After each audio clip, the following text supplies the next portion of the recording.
नमस्कार बच्चों, मैं डॉक्टर विजेता भटनागर शासकीय महारानी लक्ष्मीबाई कन्या उच्चतर माध्यमिक विद्यालय से हूँ और आज हम लेखा शास्त्र 11th क्लास का तीसरी इकाई नकल बही का अध्ययन करेंगे।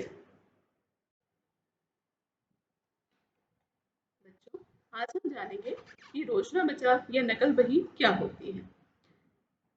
जनरल या नकल बही लेखे की प्रथम एवं प्रधान पुस्तक है। व्यापारी अपने समस्त व्यवहारों का लेखा इसी बही में करता है। कभी कभी लेखा करने के पूर्व प्रत्येक व्यवहारों को रोशना बचा या स्मरण बही में लिख लेते हैं ताकि कोई सौदा लिखने से छूट ना जाए। अतः दैनिक पंजी के हिसाब रखने की पुस्तक है जिसमें प्रत्येक लेन देन का तिथिवार क्रमबद्ध लेखा किया जाता है। रोशना बचा में व्यवहारों को लिखना जनरल या नकल बही कहलाता है। अर्थात आइए इसको समझते हैं। नकल बही लेखे की प्रथम पुस्तक है। जब व्यापारी कोई भी व्यवहार करता है, चाहे वो माल को बेचे या खरीदे, कोई भी व्यवहार वो करता है तो एक व्यापार में बहुत बड़ी मात्रा में पर डे व्यवहार होते हैं और उसे याद रखना उसके लिए संभव नहीं होता है, तो वह तुरंत ही इस व्यवहार को अपने रोजनामचा या स्मरण बही में लिख लेता है ताकि कोई भी सौदा लिखने से छूट ना जाए। और उसको नकल बही में दैनिक पंजी के हिसाब से, मतलब पर डे, रोज के रोज ही वो सारे ट्रांजैक्शन को तिथिवार डेट के हिसाब से क्रमबद्ध लेखा कर लेता है ताकि कोई भी लेखा लिखने से छूट ना जाए। इसी को हम जनरल करना या नकल बही करना कहते हैं। नकल बही में लेखा करने संबंधी नियम। व्यापारिक पुस्तकों में खातों के प्रकार और समव्यवहारों, लेन देनों की प्रकृति के अनुसार रोजनामचा प्रविष्टियां की जाती हैं। मतलब खातों के प्रकार, खाते कई प्रकार के होते हैं जिसको अभी हम आगे समझेंगे। उस खातों के प्रकार के हिसाब से ही जनरल में, नकल बही में रोजनामचा प्रविष्टियां की जाती हैं। इसको जानने से पहले, नियम को जानने से पहले हम जानते हैं कि नकल बही रखने की क्या आवश्यकता है। नंबर 1, मूल रूप से सौदों की संपूर्ण जानकारी प्राप्त करना। नंबर 2, खाता बही की सहायक। नंबर 3, सौदों का संक्षिप्त विवरण। नंबर 4, दैनिक व्यवहारों का ज्ञान। नंबर 5, लेखों की जांच करने में सुविधा। नंबर 6, विवादों को हल करने में सहायक। और नंबर 7, त्रुटियों को ढूंढने में सहायक। नंबर 1 समझते हैं इसको। मूल रूप में सौदों की संपूर्ण जानकारी रखना।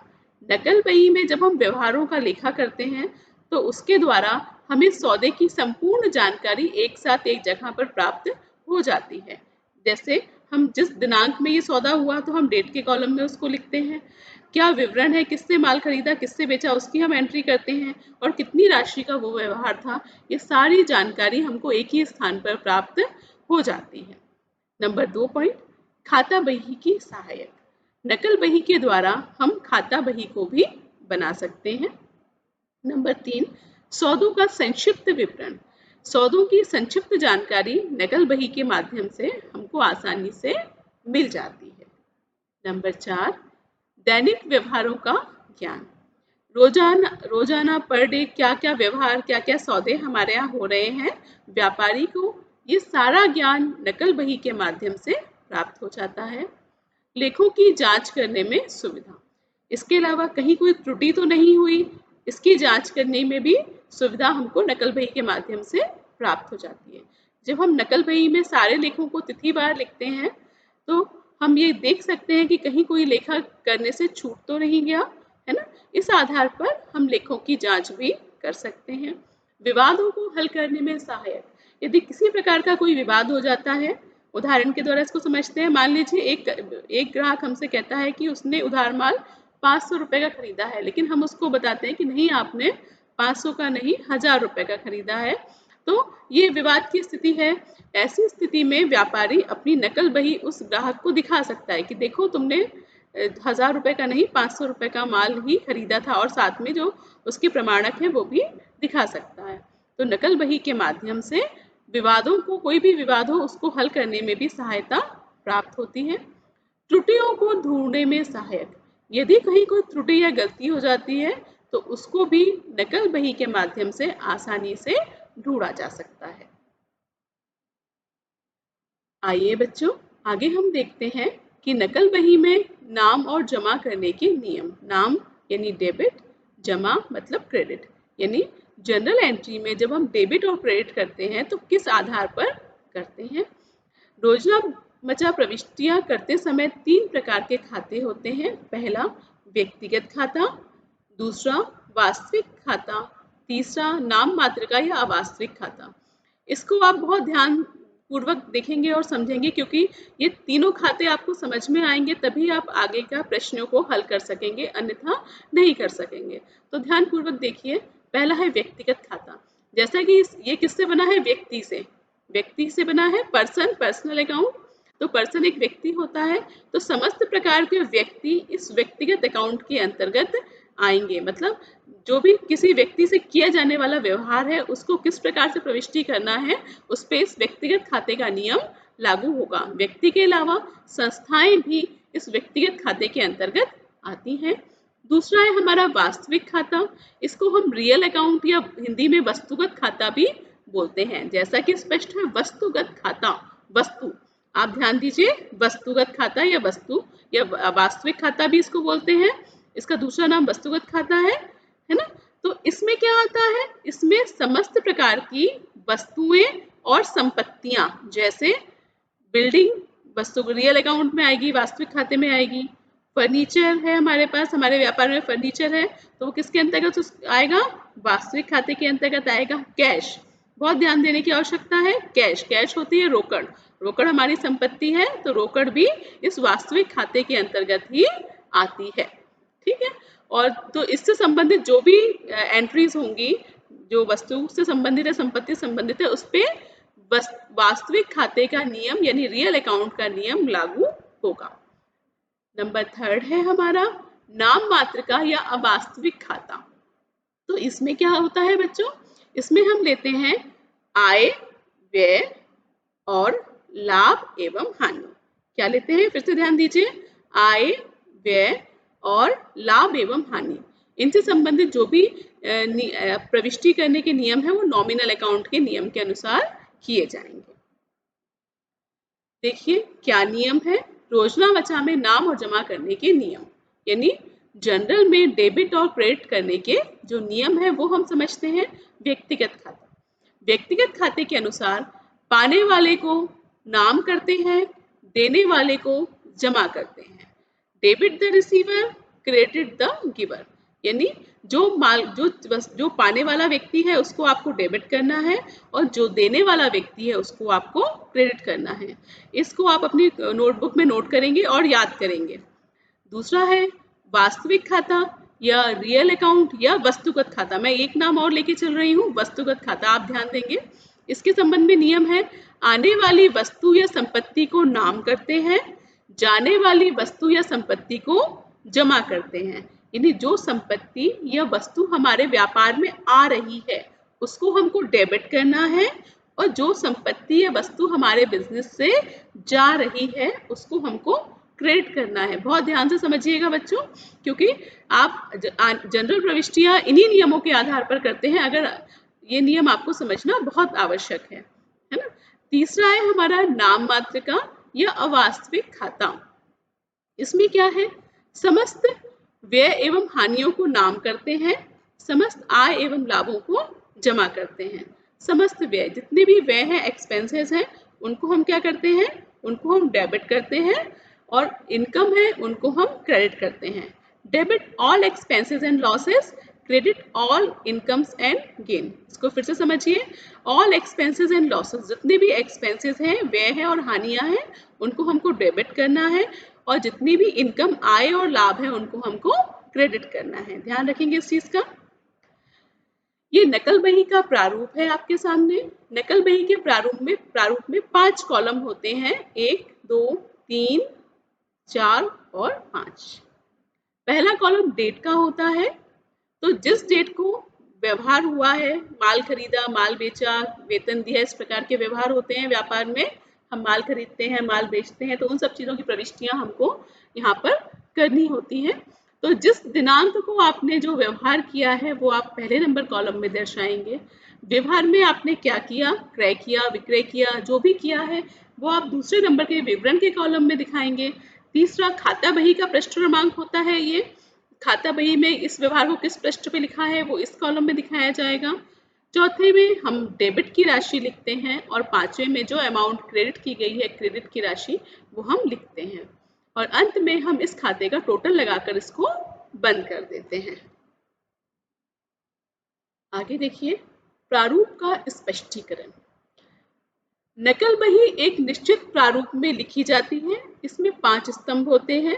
स्तंभों का संक्षिप्त विवरण इस प्रकार है। स्तंभ 1, इस स्तंभ में सौदों की तारीख लिखी जाती है। पहले कॉलम में सौदे की तारीख लिखी जाती है, अर्थात जिस डेट को वो व्यवहार हो रहा हो, पहले कॉलम में उस डेट को लिखा जाता है। दूसरा, स्तंभ 2, इस स्तंभ में सौदे का संपूर्ण विवरण लिखा जाता है। इसमें सबसे पहले सौदों से प्रभावित होने वाले खातों के नाम लिखे जाते हैं। ऊपर की पंक्ति में डेबिट होने वाले और नीचे की पंक्ति में क्रेडिट होने वाले खाते को लिखा जाता है। क्रेडिट होने वाले खाते के शुरू में टू शब्द का प्रयोग किया जाता है। तीसरी एवं अंतिम पंक्ति में सौदे का संक्षिप्त विवरण लिखा जाता है। आइए बच्चों, इसको हम एक उदाहरण द्वारा समझते हैं।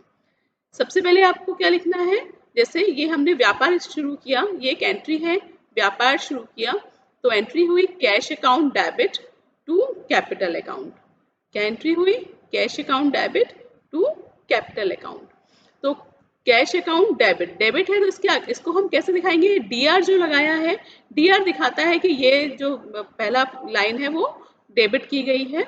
और जो टू है, टू शब्द का प्रयोग क्यों किया जाता है? टू शब्द के प्रयोग हम इससे ये दिखाते हैं कि इस अकाउंट को हमने क्रेडिट किया हुआ है। डेबिट के आगे डेबिट लगाते हैं और टू लगाने से हम ये दिखाते हैं कि इस लाइन को, इस शब्द को, इस व्यवहार को हमने क्रेडिट किया हुआ है। और जो अंतिम पंक्ति है उसमें हम नरेशन लिखते हैं, इसको हम नरेशन बोलते हैं। नरेशन में हम पूरा विवरण देते हैं कि एक्चुअली हमने इस व्यवहार में क्या किया। तो हमने क्या किया है? बीइंग बिजनेस स्टार्टेड, व्यवसाय शुरू किया है ना। ये सारा कुछ हम दूसरे स्तंभ में, विवरण वाले स्तंभ में दिखाते हैं, जिसमें खाते का संपूर्ण विवरण, जिसमें व्यवहार का संपूर्ण विवरण होता है कि क्या व्यवहार हुआ है। स्तंभ 3, 4 तथा 5 के बारे में जानते हैं। स्तंभ 3, इस स्तंभ में खाता बही के खाते की उस पृष्ठ संख्या को लिखा जाता है जिस पर संबंधित खाते को खोला गया है। अर्थात खाता बही में किस पेज पर इस खाते को दिखाया गया है, इस व्यवहार को दिखाया गया है, वो पेज नंबर इसमें लिखा जाता है। स्तंभ 4 में डेबिट होने वाली खाते की राशि लिखी जाती है और स्तंभ 5, इस स्तंभ में क्रेडिट होने वाले खाते की राशि लिखी जाती है। अर्थात जो हमारा फोर्थ कॉलम था, हमने फोर्थ कॉलम देखा था, उसमें हम अमाउंट लिखते हैं, लेकिन जो डेबिट हो रही है वो अमाउंट लिखते हैं। और इसी प्रकार फिफ्थ कॉलम में भी हम अमाउंट लिखते हैं, लेकिन जो क्रेडिट हो रही है उस अमाउंट को हम लिखते हैं। आइए कुछ जनरल प्रविष्टियों को हम उदाहरण द्वारा समझते हैं। देखिए, पहला है क्या? व्यापार प्रारंभ किया, व्यापार हमने शुरू किया। अब आप ध्यान दीजिए कि जब आप कोई व्यापार शुरू करते हैं तो आप अपने व्यापार में पूंजी को लगाते हैं, पैसे को लगाते हैं। अर्थात पूंजी आपके व्यापार में आ रही है, कैश आपके व्यापार में आ रही है। व्यापार प्रारंभ किया तो मैंने एंट्री की cash account debit to capital account. ये किस आधार पर किया है? कैश क्या था? वस्तुगत खाता, वास्तविक खाता। और वास्तुगत खाते का नियम क्या था? वस्तु व्यापार में आए तो डेबिट कीजिए। हमने जब बिजनेस शुरू किया और कैश लगाई तो कैश हमारे बिजनेस में आई, कैश हमारे बिजनेस में आई, इसलिए हमने किया cash account debit to capital account.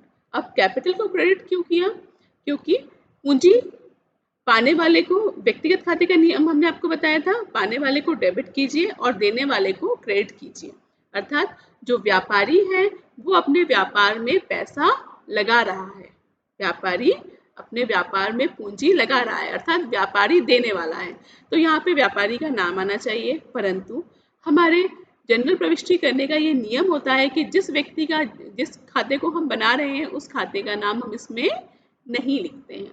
तो यहाँ पे हमने क्या लिया? कैपिटल अकाउंट, अर्थात उस व्यापारी ने इस पैसे को पूंजी के रूप में लगाया है। तो एंट्री क्या हुई, cash account debit to capital account. Cash account debit क्यों हुआ बच्चों, फिर से समझेंगे, क्योंकि कैश व्यापार में आ रही है, वस्तु या संपत्ति व्यापार में आए तो डेबिट कीजिए टू कैपिटल अकाउंट। नरेशन देखिए, being cash brought in as capital, cash लाई गई कैसे, कैपिटल के रूप में, पूंजी के रूप में लाई गई। दूसरी प्रविष्टि देखेंगे हम, यदि व्यापार का स्वामी नगद, माल तथा मशीन लगाकर व्यापार प्रारंभ करता है तो यह प्रविष्टि होगी। क्या प्रविष्टि होगी, देखिए व्यापार के स्वामी ने क्या क्या चीज लगाई, ध्यान देना है बच्चों, 3 चीजें लगाई है, एक तो नगद यानी पैसा, माल भी लगाया है और मशीन भी लगाई है। तो ये तीनों चीजें हमारे बिजनेस में आ रही हैं, तीनों चीजें हमारे बिजनेस में आ रही हैं। तो cash account debit, purchase account debit, machine account debit to capital account, तीनों चीजें आ रही हैं इसलिए डेबिट, पूंजी के रूप में आ रही है इसलिए टू कैपिटल अकाउंट को हमने क्रेडिट किया हुआ है। नरेशन देखेंगे, being cash goods and machinery brought for commencement of business, हमने कैश लगाया, गुड्स यानी माल लगाया, मशीनरी लगाए, लेके आए किस लिए, व्यापार को शुरू करने के लिए, व्यापार को शुरू करने के लिए हमने 3 चीजें अपने बिजनेस में लगाई हैं। थर्ड एंट्री हम देखेंगे, बैंक में रुपया जमा किया, बैंक में पैसा जमा किया।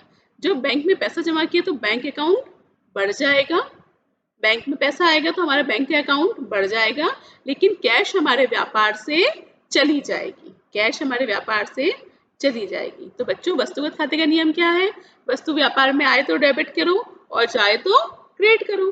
कैश जा रही है तो कैश क्या हो गई, टू कैश अकाउंट क्रेडिट हो गया, और बैंक अकाउंट, बैंक में पैसा आ रहा है तो बैंक अकाउंट हमारा बढ़ रहा है तो बैंक अकाउंट क्या हो गया, डेबिट हो गया।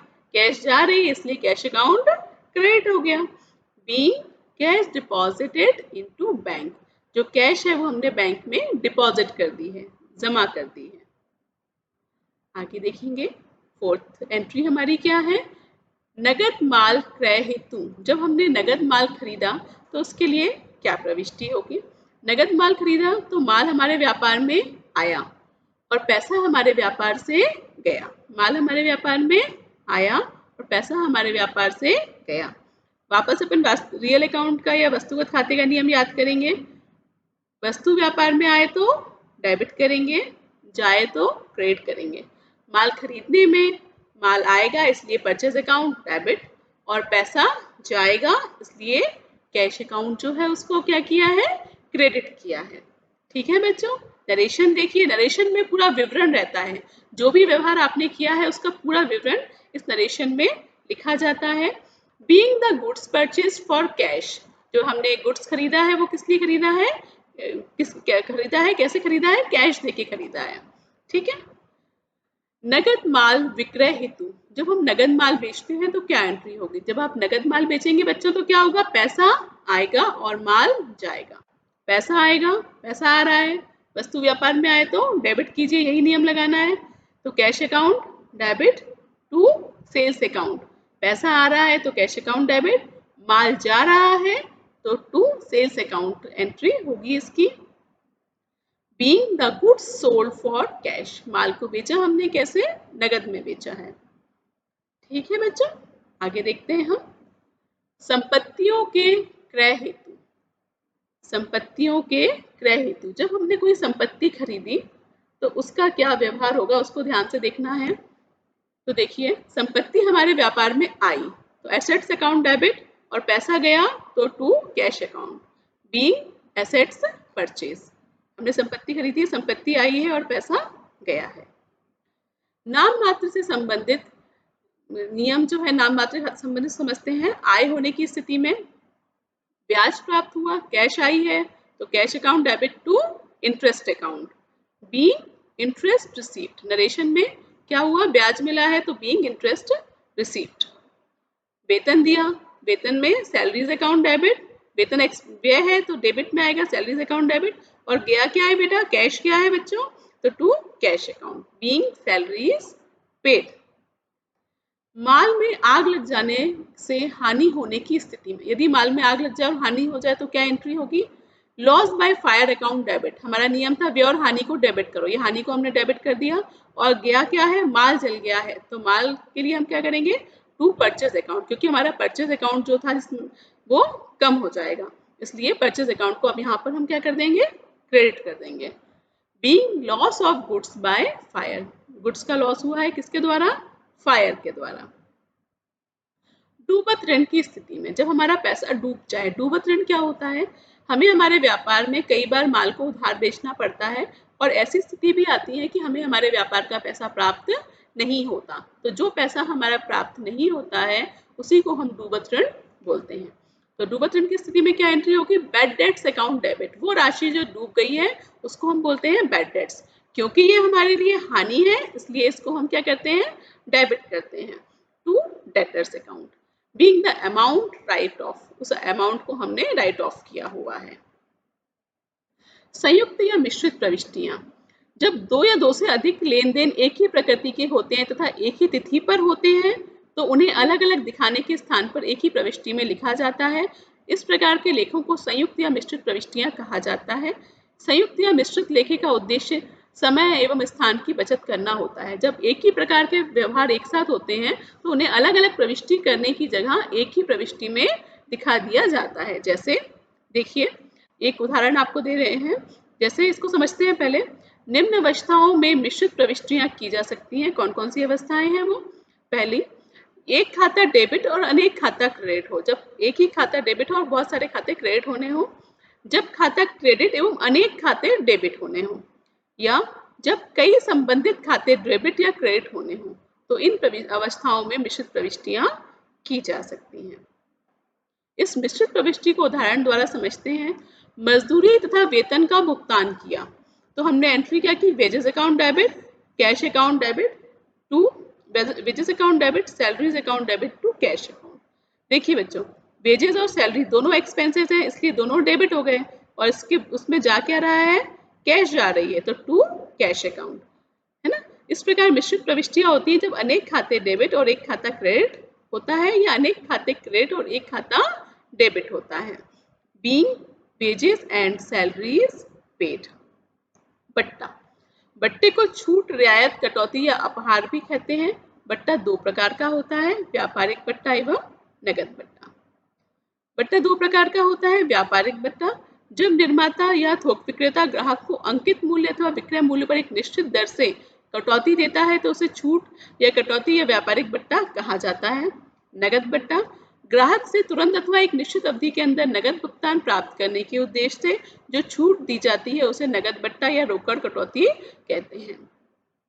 जो बट्टा, जो डिस्काउंट व्यापारी अपने ग्राहक को अंकित मूल्य पर देता है वो व्यापारिक बट्टा है, और जो बट्टा व्यापारी अपने ग्राहक से जल्दी भुगतान प्राप्त करने के लिए, नगद भुगतान प्राप्त करने के लिए कर देता है उसे हम नगद बट्टा कहते हैं।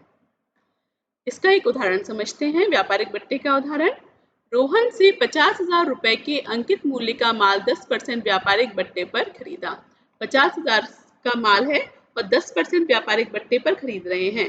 50,000 का 10% होगा 5,000, अर्थात इस 50,000 में से 5,000 रुपए कम कर दिए जाएंगे। व्यापारिक बट्टे के संबंध में नियम होता है कि व्यापारिक बट्टा एक छुपा हुआ बट्टा होता है और उसको हम अपनी जनरल में नहीं दिखाते हैं, केवल उसकी राशि को माइनस करके दिखाया जाता है। तो ये प्रविष्टि मैं कर रही हूँ, माल खरीदा है इसलिए परचेज अकाउंट डेबिट 45,000 से, किससे खरीदा है, रोहन से, तो टू रोहन 45,000 रुपए। देखिए यहाँ पे मैंने 50,000 क्यों नहीं दिखाया, क्योंकि इसमें से मैंने व्यापारिक बट्टे की राशि को माइनस कर दिया है। Being the goods of the list price 50,000 purchase at the 10% trade discount, हमने 50,000 का माल खरीदा है 10% व्यापारिक बट्टे पर। पुनरावृत्ति। बच्चों, इस अध्याय में हमने जाना नकल बही को हम रोजनामचा या जनरल भी कहते हैं। यह व्यापार की प्राथमिक एवं मूल पुस्तक होती है। इस पुस्तक में सभी व्यापारिक लेन देनों की प्रविष्टि तिथिवार की जाती है। लेखे भी उसी क्रम में लिखे जाते हैं जिस क्रम में वह व्यापार में हुए होते हैं। हमने जाना कि खाते 3 प्रकार के होते हैं और उसमें डेबिट क्रेडिट करते हुए हम रोजनामचा प्रविष्टियां कर सकते हैं। अर्थात हमने इस अध्याय में जर्नल एंट्री के नियमों के बारे में जाना कि किस प्रकार हम कौन खाते कितने प्रकार के होते हैं और उन खातों के आधार पर किस प्रकार हम व्यवहारों को डेट वाइज डेबिट और क्रेडिट करते हैं। आइए अभ्यास कार्य है, ये होमवर्क आप अपनी कॉपी में नोट करेंगे। 5 प्रश्न है इसमें। पहला, नकल बही को अन्य किन नामों से जाना जाता है? दूसरा, खाते कितने प्रकार के होते हैं? तीसरा, व्यापारिक बट्टा एवं नकद बट्टा क्या है? चौथा, मिश्रित प्रविष्टियां किसे कहते हैं? और पांचवा, नगद माल विक्रय हेतु क्या प्रविष्टि होती है?